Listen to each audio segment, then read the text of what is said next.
John David அவர்கள் ஒரு சில வார்த்தைகள்.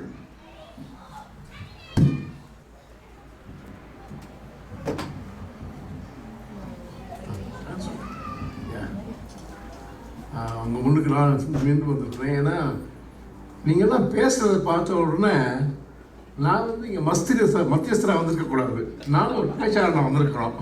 அப்போ உங்களோட நானும் போட்டி போட்டிருப்பேன். அதுக்கு எனக்கு ஒரு சந்தர்ப்பம் கிடைக்காம போயிடுச்சு அப்படின்னு சொல்லிட்டு நான் ரொம்ப வருத்தப்பட்டு உட்காந்துருக்கேன். அவ்வளோ அழகாக பேசுனீங்க. தமிழை பற்றி பேசுனதுல கேட்குறதுல அப்படியே காலு குளிர்ந்து போச்சு. இன்னும் எப்படி எழுத சொல்கிறது அப்படின்னா, நான் எல்லாம் நீங்களே சொல்லி முடிச்சிட்டீங்க. நமக்கெல்லாம் சொல்கிறதுக்கு ஒன்றுமே இல்லை.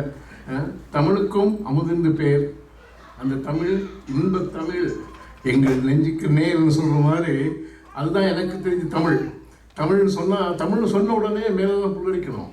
இப்போ நீங்கள் பேசுகிறத பார்த்தா அப்படி தான் நான் மெய் மறந்து கேட்டுக்கிட்டு இருந்தேன். ரொம்ப அழகாக இருந்தது. ஒவ்வொருத்தர் யார் காம்படிஷனில் வின் பண்ணுவாங்க, வின் பண்ண அதெல்லாம் கேள்வியே கிடையாது. ஆனால் உங்களுக்கு தமிழ் மேலே இருக்கிற அக்கறையும் அது உங்களுக்கு உதட்டிலேருந்து வந்த வார்த்தைகளாகவே தெரியல, எல்லாம் நெஞ்சிலேருந்து ஆழ பதிந்த வார்த்தைகள் அப்படியே வெளியே வந்த மாதிரி தெரிஞ்சுது.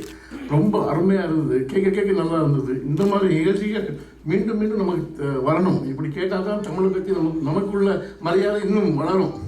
ஏன்னா தமிழ் மெல்லத்தாகும் சொல்கிறாங்க. ஆனால் இப்படியெல்லாம் நிகழ்ச்சிகள் இருந்ததுன்னா அது மீண்டும் உயிரோடு வந்து அது விஸ்வரூபம் எடுக்கும். அது நிச்சயமாக எனக்கு தெரியும். ரொம்ப அழகாக இதை நீங்கள் ஆர்கனைஸ் பண்ண ஹரி, அவருடைய நண்பர்கள் பெயர்கள் எனக்கு தெரியாது. ஆனால் உங்கள் அனைவருக்கும் நான் ரொம்ப ரொம்ப நன்றி கடன் பட்டிருக்கிறேன். இது ரொம்ப அழகாக இருக்குது. என்னோடய பர்சனல் ஒப்பீனியன். இது நான் தனியாக சொல்கிறேன். உங்களுக்கு ரொம்ப அழகாக இருந்தது. கேட்க இனிமையாக இருந்தது. இந்த மாதிரி நிகழ்ச்சிகள் நீங்கள் வச்சிங்கன்னா தயவு செய்து எங்களுக்கு இன்ஃபார்ம் பண்ணுங்கள். நான் கட்டாயம் இந்த மாதிரி நிகழ்ச்சிகளில் கலந்து கொள்வதுக்கு எனக்கு ரொம்ப ஆசை. தமிழை பற்றி மற்றபடி இல்லை, தமிழை பற்றி இந்த மாதிரி ஒரு தமிழ் விழாவோ ஏதாவது செய்தீங்கன்னா தயவு செய்து எங்களுக்கு சொல்லுங்கள். நாங்கள் கட்டாயம் வருவோம். நாங்கள் இதை நாங்கள் ஆரம்பித்தது 1999 நினைக்கிறேன். அதுக்கு பிறகு கொஞ்சம் முடியாமல் போயிட்டு இடையில. ஆனால் ஹரி, அவருடைய மனைவி ரதி மற்றும் அவருடைய நண்பர்கள் எல்லோரும் இதை சேர்ந்து புதுப்பிச்சிருக்கீங்க. ரொம்ப அழகாக பண்ணியிருக்கீங்க. இல்லை நாங்கள் இதெல்லாம் செய்யணும்னு நினைச்சோமோ அதெல்லாம் நீங்கள் செய்ய உங்களுக்கு இப்போ ஆழ்பலமும் இருக்குது. நாங்கள் செய்கிற நேரத்தில் எங்களுக்கு ஆழ்பலம் கிடையாது. ஹெல்ப் பண்ண 2 பேரை கூப்பிட்டா 20 தடவை கால் பண்ணணும், அப்போ தான் வருவாங்க. நாங்கள் விழா வச்சா ஒருத்தர் கேட்டார், சங்கர் இந்த வயலின் செய்ய வச்சோம். அவர் தமிழர், அதனால் அவருக்கு முக்கியத்துவம் கொடுத்து அந்த விழாவை வச்சோம். அவர் இந்த வயலின் வாசிக்கிறது டபுள் வயலின் வாசிப்பார். இந்த வயலின்ல 2 பக்கமும் இருக்கும். அவர் வாசிக்கிற நேரத்தில் இப்படி வாசிப்பார். பார்க்குறதுக்கே ரொம்ப அழகாக இருக்கும். ஆனால் விழாவை பெரிய ஹாலெல்லாம் அரேஞ்ச் பண்ணி வச்சோம். ஆனால் எங்களுக்கு வந்தது எவ்வளோ பேர் தெரியுமா? தமிழர்கள் 60 பேர் வந்தாங்க. ஹரிக்கு உங்களுக்கு தெரியும், ரைட்? நார்த் இந்தியன்ஸ் 400 பேர் வந்தாங்க. வெள்ளக்காரன் 300 பேர் வந்தாங்க. நம்ம ஆளுங்க கேட்குறாங்க, எல் சங்கர்லாம் யார், அவரெல்லாம் ஏன் கொண்டாடுறீங்க ஜான், பேர் தெரியாதவங்களாம் ஏன் கொண்டாடுறீங்க அப்படின்னு. அவர் உலக புகழ் பெற்றவர். அவர் மட்டுமில்ல அவரோட பிரதர்ஸ் எல்லாருமே, எல் சுப்பிரமணியம் எல்லாருமே எல்லாருக்கும் நல்லா தெரிஞ்சவங்க. ஆனால் நம்ம ஆளுங்களுக்கு அவங்கள பற்றி தெரியல. ஆனால் வட இந்தியாவில் உள்ளவங்களுக்கு நல்லா தெரிஞ்சிருக்குது.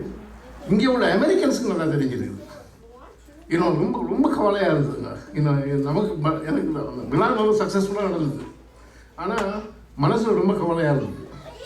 எங்கள் சங்கத்தில் உள்ள அங்கத்தவர்கள் மட்டும்தான் வந்தாங்க, வேறு வெளியே ஒருத்தருமே வரல. ஆனால் இப்போ எனக்கு உங்களெல்லாம் பார்க்குற இடத்துல எனக்கு இதான், நீங்களாம் எங்கே போனீங்க ஒரு 10 வருஷத்துக்கு முன்னாடி இப்படி இருந்திருந்தா எவ்வளோ நல்லா இருந்தது தெரியுமா? எனக்கு தமிழ் சங்கத்தை ஒருத்தரும் அடிச்சுக்கவே முடியாது. அவ்வளோ நல்லா இருந்தது. ஏன்னா எங்களுக்கு அந்த சப்போர்ட் இல்லாமல் தான் வெளியே போயிட்டுது. தமிழ் படம் போட்டு பார்த்தோம், அதுக்கும் அப்படி தான். நானும் ஹரியோட ஃபேமிலியும் உட்காந்துருப்போம்.